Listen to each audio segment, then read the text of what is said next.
જ્યારે ભારતીના પતિનું અવસાન થયું ત્યારે તે 25 વર્ષની એક યુવતી હતી, જે પોતાના પતિના 3 નાના ભાઈઓને ઉછેરવા માટે મક્કમ હતી. ભલે આખું ગામ તેને પાગલ કહેતું હતું, 20 વર્ષ પછી તેના ઘરની સામે જે બન્યું તેનાથી તે બધા લોકો ચૂપ થઈ ગયા, જેમણે તેની મજાક ઉડાવી હતી. 20 વર્ષ પહેલા ગુજરાતના એક નાના ગામમાં ભારતીનું જીવન કાયમ માટે બદલાઈ ગયું. ત્યાં સુધી તેનું જીવન ખૂબ જ સામાન્ય હતું. તે એક નાના ગામડામાં દરજી કામ કરતી હતી. સાડીઓ ઇનરલોક ફોલ, કુર્તી સમારકામ કરતી અને તહેવારો માટે કપડાં ભરતકામ કરતી. તે વધારે કમાણી કરતી નહોતી, પરંતુ તે શાંતિથી રહેતી હતી. તેનો પતિ રાજેશ એક મહેનતુ માણસ હતો અને તેનું નાનું ઘર હાસ્યથી ભરેલું હતું. પરંતુ એક સવારે બધું તૂટી ગયું. શહેરની બહાર એક બાંધકામ સ્થળે કામ કરતો રાજેશનો અકસ્માત થયેલો હતો. કોઈને બરાબર ખબર નહોતી કે શું થયું. બપોર સુધીમાં સમાચાર આવ્યા, બાંધકામનો પાલર ખૂટી પડ્યો હતો અને રાજેશ હોસ્પિટલ પહોંચતા પહેલા મૃત્યુ પામ્યો હતો. ભારતી તે સમયે માત્ર 25 વર્ષની હતી. જ્યારે રાજેશનો મૃતદેહ ગામમાં લાવવામાં આવ્યો ત્યારે આકાશ ભૂખરું હતું અને હવામાં ધૂળ ઉડી રહી હતી. આખું ગામ અંતિમ સંસ્કારમાં જોડાયું હતું. નાના ગામડાઓમાં મૃત્યુ બધાને એક સાથે લાવે છે, પરંતુ પ્રાર્થનાઓ અને શાંત અવાજો વચ્ચે વાતચીત પણ શરૂ થઈ ગઈ. બિચારી ભારતી આટલી નાની. કેટલી સ્ત્રીઓએ કહ્યું જો તે સમજદાર હશે તો તેણે ફરીથી લગ્ન કરી લેશે. અન્ય લોકોએ બડબડાટ કર્યો, કારણ કે ભારતી એકલી જ મૃતદેહની બાજુમાં રડતી ન હતી. ત્યાં 3 છોકરાઓ પણ ઊભા હતા, જે શું થઈ રહ્યું છે તે સંપૂર્ણપણે સમજવા માટે ખૂબ જ નાના હતા. સૌથી મોટો રાહુલ ફક્ત 15 વર્ષનો જ હતો. મોહન 13 વર્ષનો હતો અને સૌથી નાનો અર્જુન ફક્ત 10 વર્ષનો જ હતો. તેઓ રાજેશના નાના ભાઈઓ હતા. તેમના માતા પિતાના મૃત્યુ પછી રાજેશ તેમનો એકમાત્ર સહારો હતો. તે શાળાએ જવા અને ઘર ચલાવવા માટે સખત મહેનત કરતો હતો. પરંતુ રાજેશ તો સ્વર્ગમાં ગયો.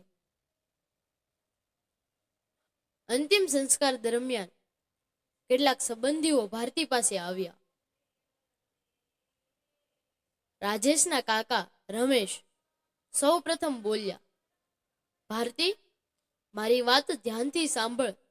તું હજુ નાની છે. જે જવાબદારીઓ તારી નથી તે ન લે. ભારતીએ તેની તરફ જોયું.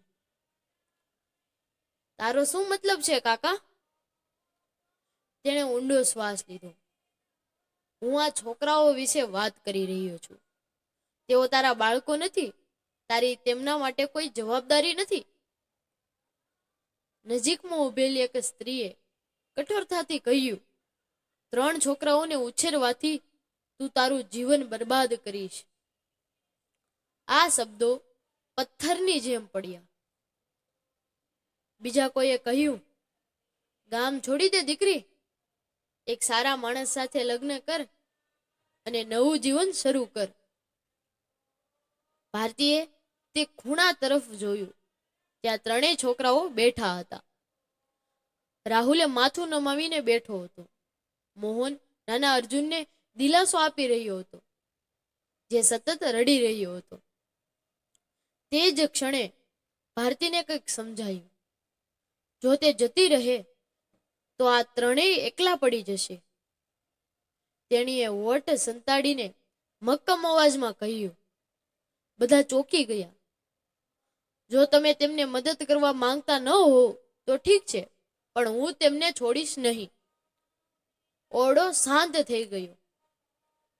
રમેશજીએ માથું હલાવ્યું. તું ગાંડી થઈ ગઈ રહી છે? સ્ત્રીએ કટાક્ષમાં કહ્યું. કેટલી મૂર્ખ સ્ત્રી! તે દિવસ પછી ગામમાં ઘણું બદલાઈ ગયું.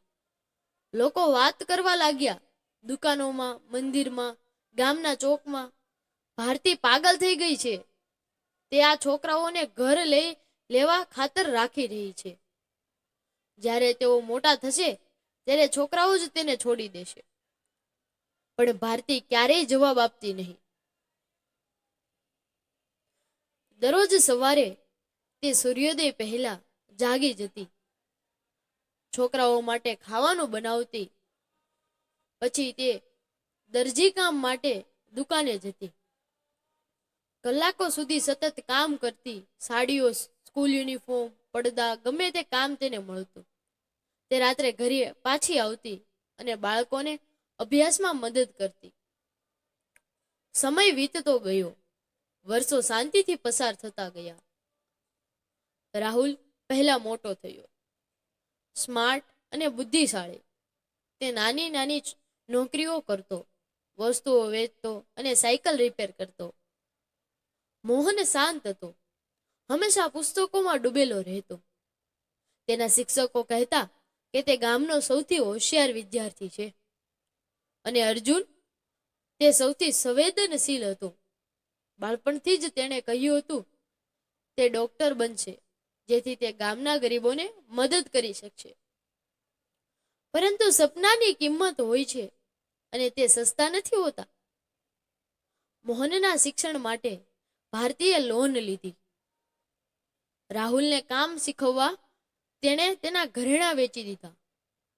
અને જ્યારે અર્જુનને શહેરમાં જઈને ડોક્ટર બનાવવાનું નક્કી કર્યું, ત્યારે ભારતીએ મોડી રાત સુધી કામ કરવાનું શરૂ કર્યું. તેના હાથ સોયના નિશાન થઈ જતા હતા. તેની પીઠ દુખવા લાગતી હતી. પણ ગામ લોકો હજુ પણ વાતો કરતા હતા, તે પોતાનું જીવન બરબાદ કરી રહી છે.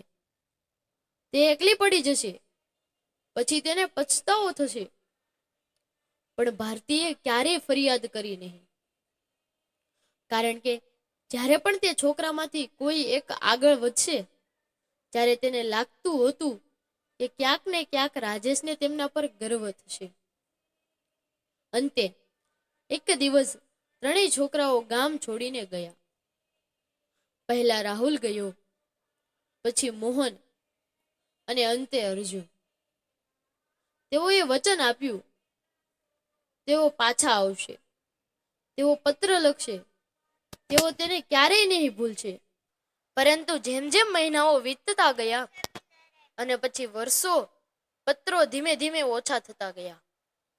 શરૂઆતમાં તે લાંબા હતા, બધું જ ભરેલું હતું. રાહુલ લખતો હતો કે અમદાવાદમાં કામ શીખી રહ્યો છે અને પોતાનો વ્યવસાય ખોલવાનું સ્વપ્ન જોતો હતો. મોહન યુનિવર્સિટીમાં લખતો, પુસ્તકો, પરીક્ષાઓ અને કડક શિક્ષકો વિશે વાત કરતો.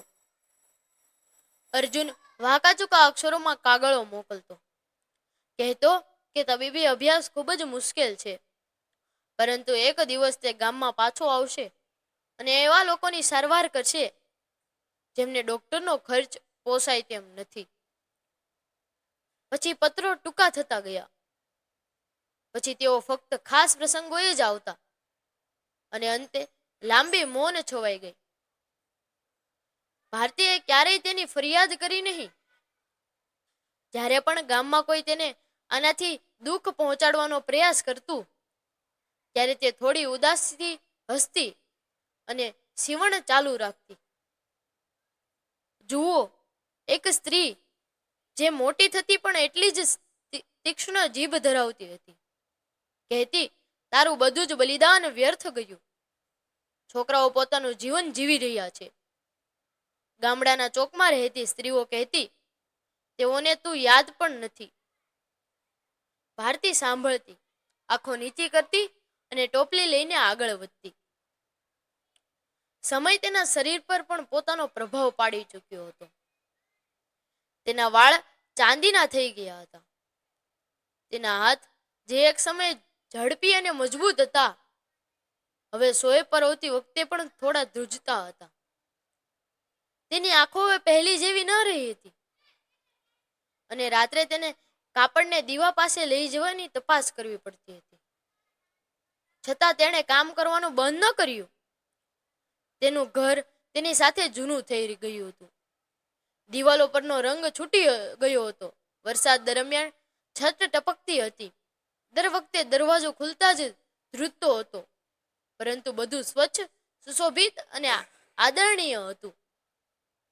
એક શેલ્ફ પર ભારતીએ રાજેશનો ફોટો રાખ્યો હતો અને તેની બાજુમાં 3 કિશોર વયના છોકરાઓનો બીજો એક ફોટો, સાદા કપડાં પહેરેલા, હળવા સ્મિત સાથે. કેટલીક રાત્રે જ્યારે પવન તિરાડોમાંથી અંદર આવતો, ત્યારે ભારતી બારી પાસે બેસતી અને ખાલી શેરી તરફ જોતી. તે રડતી નહીં, તે ફક્ત શાંતિથી રાહ જોતી. પત્ર માટે, મુલાકાત માટે, દરવાજામાંથી આવતા પરિચિત અવાજો માટે. પરંતુ સમય પસાર થતો ગયો અને ગામ હંમેશની જેમ તેનો ન્યાય કરવાનું ચાલુ રાખ્યું. જ્યારે ભારતી 45 વર્ષની થઈ ત્યારે કોઈને તેની યાદ ન આવી. એક દિવસ તેને ખૂબ તાવ આવ્યો અને લગભગ 1 અઠવાડિયા સુધી પથારીવશ રહી. કોઈ પાડોશી તેની તબિયત પૂછવા આવ્યો નહીં. એક નાની છોકરી સિવાય, જેના માટે ભારતીએ મહિનાઓ પહેલા મફત સ્કૂલ યુનિફોર્મ સીવ્યો હતો, તેના અંદર કંઈક શાંતિથી તૂટવા લાગ્યું. તે ગુસ્સો નહોતો, ફરિયાદ નહોતી, તે એક ઊંડો થાક હતો. શરીરમાં નહીં, પણ આત્મામાં અનુભવાતો હતો. 1 નવેમ્બર સાંજે જ્યારે તે ઝાંખા પ્રકાશમાં કુર્તો સીવી રહી હતી, ત્યારે તે અચાનક અટકી ગઈ. તેની છાતીમાં એક વિચિત્ર દબાણ હતું, જાણે કોઈ અદૃશ્ય હાથ તેને હૃદયને પકડી રહ્યો હોય.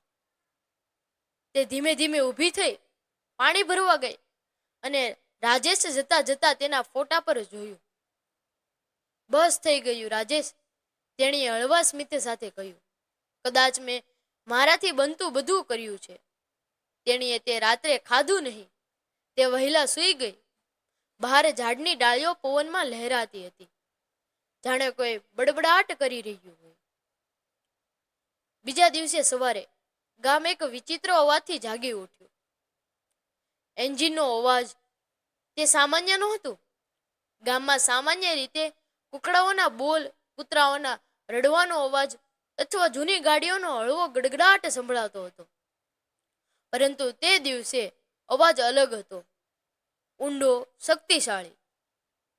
બાળકો પહેલા બહાર આવ્યા, પછી પુરુષો, પછી સ્ત્રીઓએ પોતાનું કામ છોડીને ગામના પ્રવેશદ્વાર તરફ જોયું. મોટા, કાળા અને સફેદ વાળનો ધૂળિયા રસ્તા પરથી નીચે આવી રહ્યા હતા. શું થયું? કોઈએ પૂછ્યું. શું કોઈ નેતા આવી રહ્યા છે? બીજાએ કહ્યું. કાફલો સીધો આગળ વધતો રહ્યો. ગામનો તે ભાગ પહોંચ્યા જ્યાં ભારતીનું જૂનું ઘર હતું. વાહનો અટકી જતા શાંતિ છવાઈ ગયું. ભારતી, જે હમણાં જ જાગી હતી, બહાર આવી. સવારના પ્રકાશમાં તેણીની આંખો સાંકડી થઈ ગઈ, કારણ કે તેણીએ દરવાજો ખોલ્યો. તેની સામે 3 મોંઘી કાર, એક સફેદ મેડિકલ કાર અને એક મોટી ટ્રક ઊભી હતી. અને તેમની બાજુમાં 3 માણસો હતા. શરૂઆતમાં તેણીએ તેમને ઓળખી ન શકી. પછી એક ઊંચો માણસ આગળ આવ્યો. ભારતી, તેનો અવાજ ધ્રુજ્યો. રાહુલ, બીજો નજીક આવ્યો. માં, મોહનો અવાજ ગુંગળાયો. ત્રીજો દોડતો આવ્યો અને તેની આગળ ઘૂંટીને પડ્યો. અમને માફ કરજો, અર્જુન રડવા લાગ્યો. ભારતીના પગ ધ્રુજવા લાગ્યા. આખું ગામ સ્તબ્ધ મૌનમાં ઊભું હતું. ત્રણેય તેને ઘેરી લીધી, જાણે તે કોઈ કિંમતી વસ્તુ હોય. રાહુલે તેના હાથને ચુંબક કર્યું. મોહને તેનો પલ્લુ પકડી રાખ્યો. અર્જુને તેના ચહેરા તરફ જોયું અને કહ્યું, તમે ઠીક નથી લાગતા. ભારતી ફક્ત તેને સ્પર્શ કરી રહી. તમે પાછા આવી ગયા?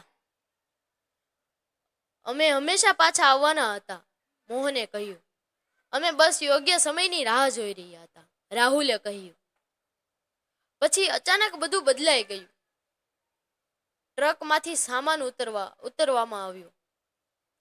ડોક્ટરો અને નર્સો ઉતરી ગયા અને એક સાયબન બોર્ડનું અનાવરણ કરવામાં આવ્યું. Bharati community hospital. આખું ગામ શાંત થઈ ગયું. અર્જુને કહ્યું, તમે અમને જીવન આપ્યું, હવે અમારો વારો છે. ભારતી આંખોમાં આંસુ સાથે ઊભી હતી. ત્રણેય તેની આગળ ઘૂંટણીએ પડ્યા.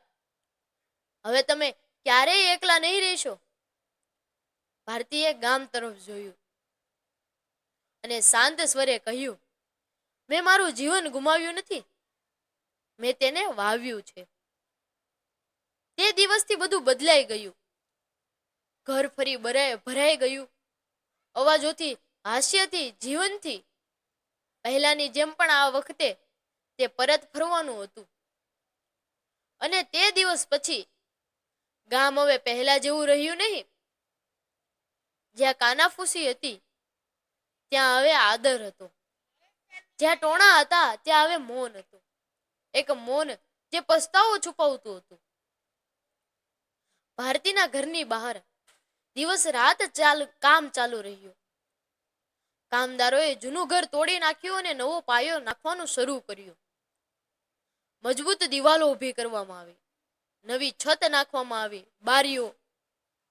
પણ સૌથી મોટો ફેરફાર ફક્ત ઘરમાં જ નહોતો, તે લોકોના હૃદયમાં હતો. જે સ્ત્રીઓ એક સમયે ગામના સભાખંડમાં બેસીને ભારતીની મજાક ઉડાવતી હતી, તે જ સ્ત્રીઓ હવે તેને દૂરથી જોતી હતી અને પોતાની નજર નીચી રાખી હતી. કેટલીક તો તેની પાસે પણ આવી.